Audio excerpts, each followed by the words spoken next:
Salut peuple camerounais, salut à tous les militants du Social Democratic Front dans le SDF, parti politique d'opposition au Cameroun. Alors, nous sommes aujourd'hui le 4 avril 2023 et depuis ce week-end, dans le week-end du 1er avril 2023, je ne cesse de recevoir des interpellations venant de certaines personnes qui voudraient que je me prononce sur la nomination du sénateur Vanigasen Mouchigel au Sénat du Cameroun, dans une nomination qui a été actée par un décret du président de la République, M. Paul Biya.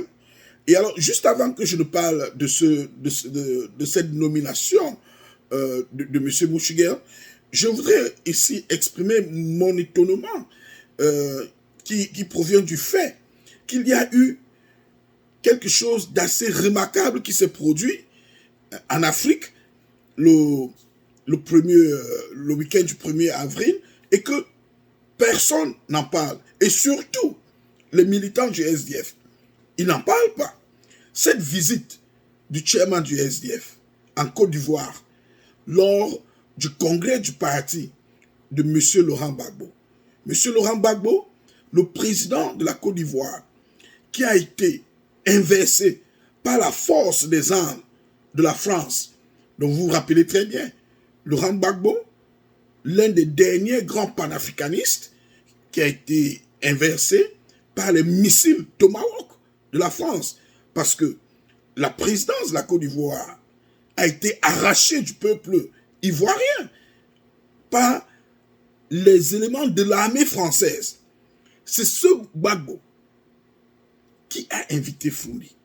Et comment est-ce que Foundi se retrouve en Côte d'Ivoire? C'est simplement parce que Foundi est resté égal à lui-même tout au long de son combat. Il est resté fidèle en amitié. Vous vous rappelez très bien, pour mettre dans le contexte, vous vous rappelez en 2014, quand Guillaume Soro, le patron de Franklin Nyamsi, était venu au Cameroun et vous vous rappelez très bien le boycott du SDF de ce monsieur de Soro.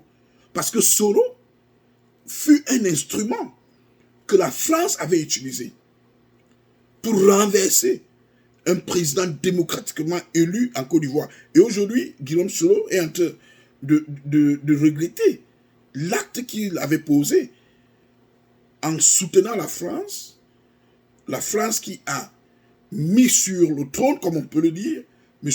Alassane Ouattara, qui aujourd'hui est devenu le roi indéboulonnable en Côte d'Ivoire. Un roi indéboulonnable.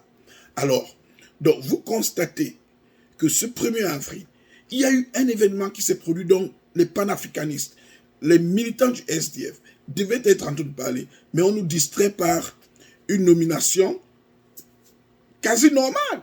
Qu'est-ce qu'il y a d'extraordinaire dans la nomination de M. Vanigasen?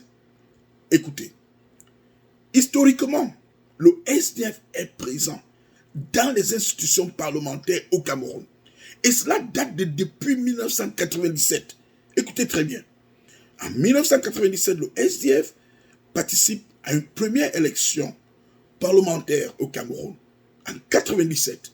Donc le SDF a pris l'engagement, ce n'est pas Foundi qui a pris l'engagement de l'implication des SDF au sein des institutions parlementaires du Cameroun. Ça a été une décision qui a été prise par le comité exécutif national du SDF et qui a été entérinée par le Congrès. Donc que le SDF soit présent dans les institutions parlementaires au Cameroun est quelque chose extrêmement normal. Il n'y a rien d'abnormal à cela. Est-ce que c'est samedi, est-ce que c'est à travers le décret de M. Paul Biya nommant Mouchigel que vous vous rendez compte que l'institution parlementaire camerounaise prévoit l'accession au Sénat à travers un décret présidentiel? Alors, s'il faut contester la nomination de Mouchigel, nous devrons d'abord commencer par contester la participation du SDF au sein des institutions parlementaires. Parce qu'une fois que nous avons accepté que nous ferons partie des institutions parlementaires au Cameroun, c'est en connaissance de cause. On ne peut pas dire qu'on sera au Parlement, dont le Sénat en fait partie des institutions parlementaires du Cameroun, et on fait ne pas connaître que la loi, donc la loi suprême, la Constitution du Cameroun, prévoit qu'on peut être sénateur par voie de nomination. Et d'ailleurs, la Constitution est claire. Une fois que vous êtes nommé sénateur, même que par le président de la République, il n'a plus le contrôle sur vous. Celui qui vous nomme ne peut pas vous de choix. Une fois que vous êtes nommé, une fois que vous prêtez serment.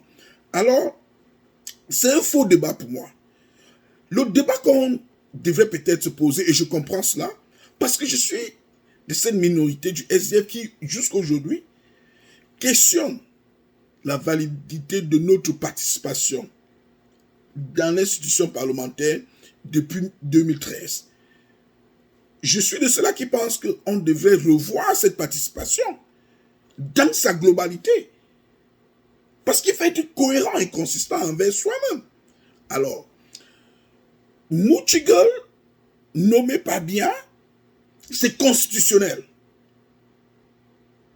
Et alors, ceux qui essaient de contester le droit du chairman à proposer, parce que selon eux, c'est une nomination faite sous proposition du chairman. Alors, je voudrais vous dire, il va falloir que nous commencions par contester aussi toutes les propositions du chairman qu'il a fait en direction de l'implication du SDF dans les institutions parlementaires. Frundi, en 1997, a fait des propositions sur la base de laquelle nous avons eu Mukuri Charles Mangabel comme vice-président de l'Assemblée nationale. Nous avons eu le chef Honorable Tchatchoua comme vice-président de l'Assemblée nationale. Nous avons eu tous les membres du bureau de l'Assemblée nationale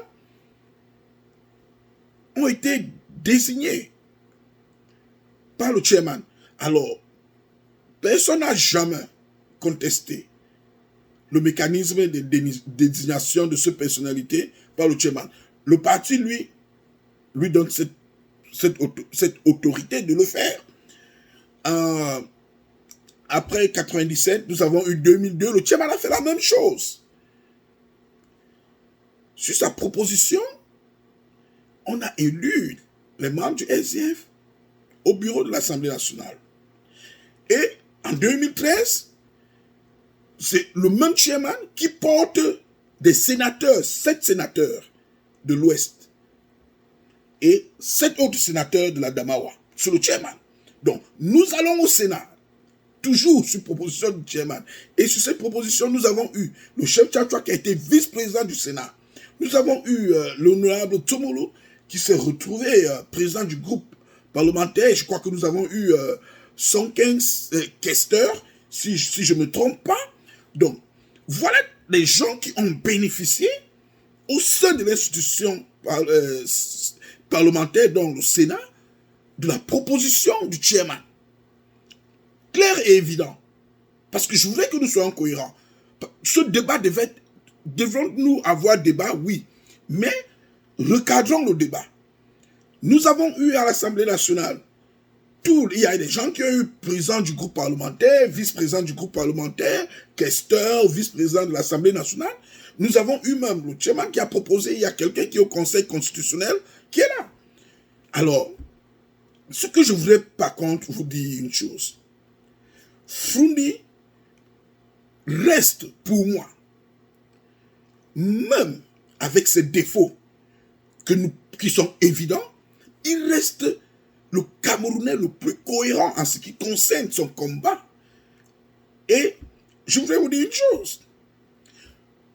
Frundi nous montre l'exemple jusqu'à la dernière minute.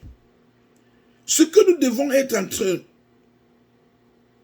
de cogiter en ce moment, c'est le fait que nous avons un Frundi qui a convoqué une convention de son parti, donc il ne serait plus candidat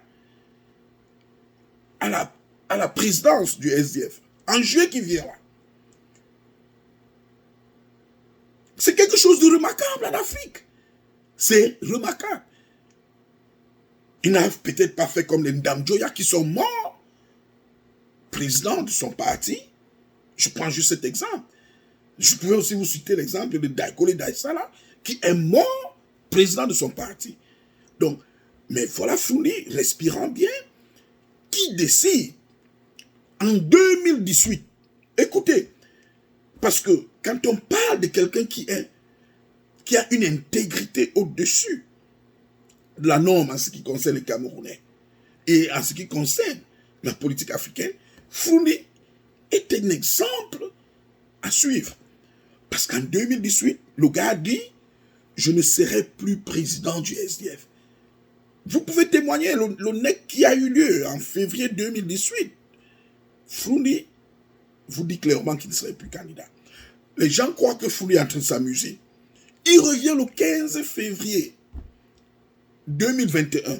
Il vous confirme qu'à la convention de 2023, je ne serai plus candidat. Alors, au lieu de vous focaliser à vous préparer pour prendre la relève, vous êtes en train de parler de quelqu'un qui a de cela 5 ans a tiré le rideau sur son engagement politique parce qu'il est pris par le poids de l'âge. Il sent qu'il n'a plus la force parce que Foundi connaît le combat. Il connaît ce que ça veut dire être au front. Il vous a dit depuis 2018, je ne peux plus, je n'ai plus cette capacité. Comment vous vous mettez, comment est-ce que vous focalisez sur quelqu'un qui vous a déjà dit que je ne suis plus capable? Est-ce qu'on peut plus trouver quelqu'un d'autre? Ne traduisez pas ou ne traduisons pas nos échecs sur quelqu'un qui a tout donné pour le retour au multipartisme au Cameroun. Ce monsieur a certes des défauts, mais ses qualités sont allouées. Ses qualités sont extraordinaires pour un Africain. Il est de la classe de Madiba, de Mandela. Mandela a aussi eu ses controverses en Afrique du Sud. On a tout raconté. Jusqu'aujourd'hui, on en raconte. Parce que personne n'est parfait. Mais l'exemple que Foundi nous montre devrait entrer dans la légende de la politique. Quelqu'un qui a préparé sa succession. Donc quand on dit qu'il prépare sa succession, donc, il a ouvert la voie à sa succession. Parce que en démocratie, on ne choisit pas son successeur. On annonce son départ pour permettre aux personnes de concourir à sa succession. Foundi a ouvert la voie à la compétition pour sa succession à la tête du SDF depuis 2018. Qu'est-ce que vous voulez de cet homme? Qu'est-ce que vous voulez? C'est ce que je me pose. Il vient en 2021, il vous confirme que je suis partant. Et vous focalisez votre débat sur lui. Parce que vous n'avez rien à présenter aux Camerounais. Donc, ce que vous avez à présenter aux militants du SDF, ceux qui aspirent prendre les rênes du pouvoir au SDF, tout ce que vous avez à présenter, c'est le bilan du Foundi. Non, ce que les militants du SDF veulent savoir de vous, c'est vos projections pour l'avenir. Ils veulent que vous leur présentiez une feuille de route pour relancer le SDF. Alors, arrêtons. Arrêtons. Cette nomination de Mouchiguel s'inscrit dans un élan de continuité d'une politique que le SDF a adoptée depuis 1997, la participation au sein des institutions parlementaires. Est-ce que nous devons continuer cette participation? Sujet à débat. Moi-même, je suis dans ce débat parce que j'y crois autrement. Mais il y a un processus, il y a l'ONEC, il y a la convention. Présentons cette option. Et si le parti choisit, autrement, qu'il en soit, que nous ne serons plus là, et si nous ne sommes plus dans les institutions parlementaires, on n'aura pas à aspirer à une nomination constitutionnelle au sein de cette institution parlementaire où nous avons accepté y participer. Alors, voilà ce que moi j'avais à dire sur cette affaire, et je crois que je me suis fait clair comme l'eau de roche. Que le Seigneur bénisse la nation camerounaise, le grand guide.